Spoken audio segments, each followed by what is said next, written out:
Bien, jóvenes, continuamos con nuestra clase de química. Tenemos el tema de día de tabla periódica. Muy bien, vamos a empezar entonces una vez. Tabla periódica. Entonces vamos a avanzar el desenvolvimiento, el desarrollo de la tabla periódica al pasar el tiempo.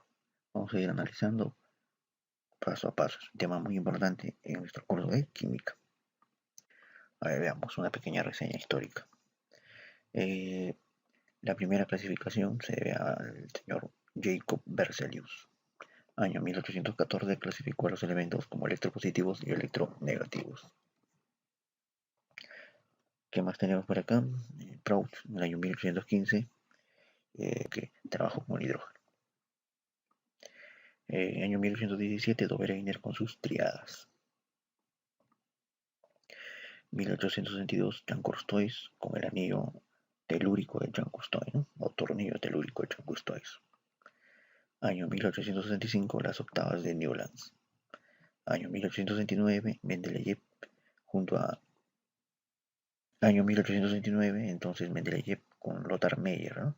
Aportan a la tabla periódica, ya empieza la primera tabla periódica y se le llamó tabla periódica corta. Año 1913 aparece Henry Moseley y ya descubre, digamos, el ordenamiento, pero en función al número atómico, que se le llamaron tabla periódica larga. Y luego apareció Werner, alrededor de los años 1920, el diseño de la tabla periódica actual. Vamos a hacer un pequeño resumen digamos, del tema de hoy, ¿no? Muy bien, vamos a ver, empezamos de frente ya con las triadas de Dobereiner. En las triadas de Dobereiner en el año 1817, entonces agrupa los elementos en bloques de 3. Y eso le llamaron triadas. Bueno, habían pocos elementos, entonces esos elementos los agrupaban de 3 en 3, ¿no? Y obviamente cumplían ciertas características. ¿Cuáles eran? Aquí están, ¿no? Poseen propiedades semejantes. Ahí está, ¿no? ¿Qué más? El elemento central tiene el peso atómico equivalente al promedio de los otros dos, ¿no? O sea, si había 3 elementos, se ordenaba de menor a mayor. El intermedio tenía el promedio de las masas de los otros dos. Ahí está, ¿no? Por ejemplo, A, B, C ordenados, X, Y, Z. Entonces se va a cumplir el peso atómico de B es X más Z sobre 2. Promedio aritmético. Ahí está, ¿no? A ver, ahí tenemos otra triada. El litio, el sodio y el potasio, ¿no? A ver si sumamos. 7 más 39, 46 entre 2, 23. Segunda triada, calcio, estroncio, bario, ¿no? 40, 88.5, 137. Promediamos, ahí está, ¿no? La tercera triada, tenemos el cloro, el bromo y el yodo, ¿no? Si promediamos 35 con 127 nos da 81. Sin embargo, hay que tener presente que el cloro tiene la masa de 35,5. Entonces, en realidad no daría este valor, ¿no? Entonces, lo que hizo Dobereiner fue aproximar los valores para que más o menos coincidan, ¿no? Obviamente estos, digamos, se dejó de lado debido a que aparecieron nuevos elementos que no cumplían estas características. Ahí está, ¿no? En el año 1850 se logró identificar 20 triadas. Entonces se descartó la forma de agrupar. ¿Por qué? Porque los nuevos elementos no cumplían, ¿no? No cumplían con las características de la triada. Ahí está, ¿no? Muy bien. Segundo se llama ordenamiento helicoidal o tornillo telúrico de Jean-Cousteau, año 1862. Propone un ordenamiento en forma de hélice. Y eso se le llamó el caracol telúrico o tornillo telúrico. Entonces, ¿qué hizo él? En un cilindro se colocó una hélice formando un ángulo de 45 grados con la base y en ella se fue disponiendo de los elementos, ¿no? En función creciente de sus pesos atómicos. Ojo, pesos atómicos. De tal manera que si trazaba una línea vertical, esta intersectaba a ciertos elementos. Entonces, estos elementos tenían propiedades semejantes. A esa línea se le llamó generatriz. ¿Correcto? Ahí tenemos un dibujito, ¿no? Hidrógeno, que venía la hélice en forma creciente de sus pesos atómicos, y acá está la generatriz. Por ejemplo, litio y sodio, mismas propiedades, berilio y magnesio, borio y aluminio y así, ¿no? La generatriz, peso atómico creciente. Acá tenemos una forma más, digamos, más clara, ¿no? Muy bien, entonces avanzamos, vamos ahora, dejamos al anillo telúrico, el tornillo telúrico, y vamos al tercero, ley de las octavas de Newlands, año 1864. Entonces él ordena los elementos en grupos de 7. Ojo, cuando dice octavas no quiere decir de 8, sino son de 7. ¿Cómo así? Vamos a ver. El orden se hace en función creciente de sus pesos atómicos. ¿Qué más? Se cumplía que el octavo elemento tenía propiedades semejantes al primero del anterior grupo. A ver, ¿cómo es eso? Está un poco confuso. Vamos a ver. Este ordenamiento se llamó la ley de las octavas, ¿no? A ver, veamos. Tengo acá la primera serie. Observamos que en realidad son 7 elementos, ordenados por el peso atómico creciente. 7, 9, 11, 12, 14, 16, 19. Ya está. A ver, veamos el segunda serie, ¿no? Sodio, magnesio, aluminio, silicio, fósforo, azufre y cloro. Ya, el octavo, a ver, por ejemplo, acá hay 7. ¿Quién sería el octavo? El que está acá, ¿no? Ya, este octavo tiene las mismas propiedades que el primero. El que sigue con el segundo y así, ¿no? Por eso se le llamó ley de las octavas, porque el octavo cumplía la misma propiedad que el primero. Y se le llamó las octavas de Newlands. Ahí está, ¿no? Sin embargo, aparecieron nuevos elementos que no verificaban esas propiedades. Entonces se fue descartando, ¿no? Debido a que obviamente no todo se puede agrupar de 7 en 7, ¿no? Porque hay bloques que van a ser obviamente más grandes. ¿No bien? Se desechó esa teoría atómica y apareció otra, teoría de la tabla periódica, ordenamiento periódico. Año 1829 aparecen dos señores, la tabla periódica, digamos, la primera tabla periódica, ¿no? Dmitri Mendeleev y Lothar Meyer. ¿Qué pasó aquí? En forma independiente, ellos establecieron una clasificación, ¿no? En función a ciertas características que presenta los átomos en este caso, ¿no? Como por ejemplo propiedades químicas y propiedades físicas. Por ejemplo, Mendeleev se basó principalmente en las propiedades químicas, como el peso atómico, la valencia, el tipo de óxido que forma o el tipo de hidruro. Entonces, en función a ello, clasificó a los elementos. Sin embargo, Lothar Meyer clasificó en función a las propiedades físicas, como por ejemplo el volumen, el radio atómico, ¿no?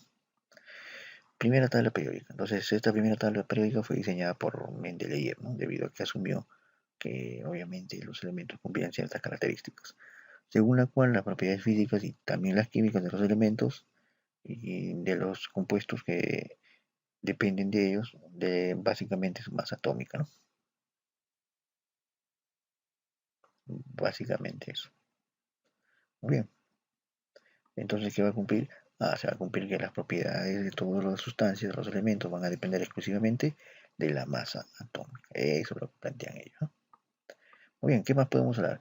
Entre la clasificación de la tabla de Mendeleev y Meyer, vamos a ver algunas características. Primero, se conocían 63 elementos. Entonces, estos fueron ordenados en función creciente a su peso atómico, formando filas y columnas. A las filas se les llamó series y a las columnas grupos. Por ejemplo, se le asigna a los elementos de un grupo una valencia. Eso es lo importante, la característica de Mendeleev, ¿no? La valencia. O sea que si tienes elementos, por ejemplo, en el grupo 3, todos tienen valencia 3. En el grupo 4 tienen valencia 4 y así, ¿no? Entonces, el grupo es igual a la valencia. Los elementos de un mismo grupo poseen propiedades semejantes.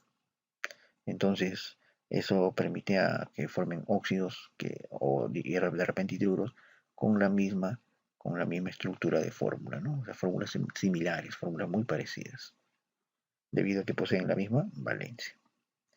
¿Qué más? Se dejó casilleros en blanco, casillas en blanco, espacios en blanco. ¿Para qué?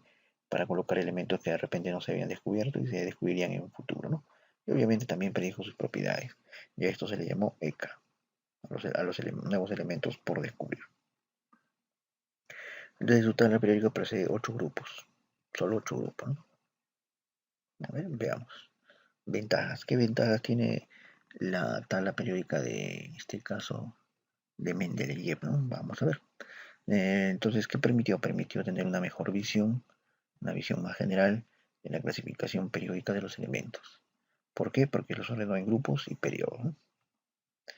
Entonces, ¿qué más? Al dejarse de casillas en blanco, se predijo la existencia de nuevos elementos. También se predijo sus propiedades tanto físicas como químicas, ¿no? Por ejemplo, en el grupo 3 y en el grupo 4 se predijeron el escandio, ¿no? Como ECA boro, al galio como ECA aluminio, al germanio como ECA silicio. Ahora la pregunta es, ¿qué cosa es ECA? Bueno, ECA proviene de la voz sánscrita, ¿no? Prefijo sánscrito, que significa el primero pero después de. Por ejemplo, el germanio es el primero pero después del silicio. Ahí está, ¿no? Básicamente eso. ¿Qué más tenemos?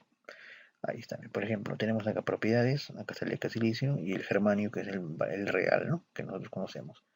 Peso atómico 72, lo real 72,6. Es lo que se predijo, mira, poca diferencia.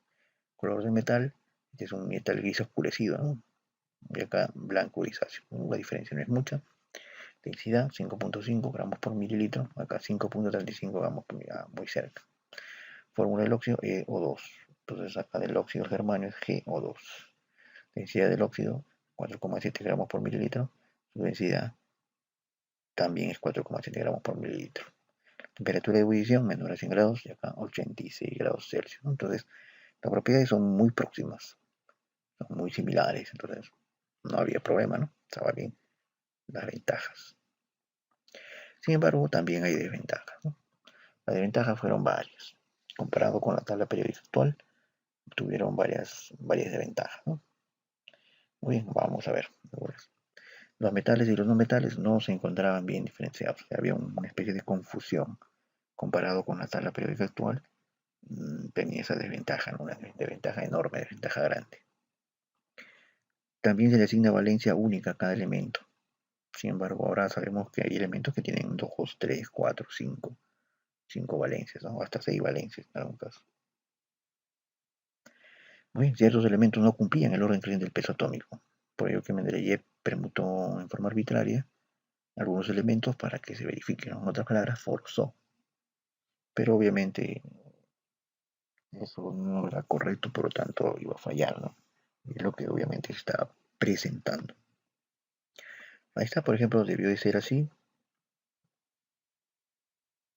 Yodo, teluro. Y acá estaba así, ¿no? Teluro, yodo. Bueno, hay permutaciones que cambiaron los resultados.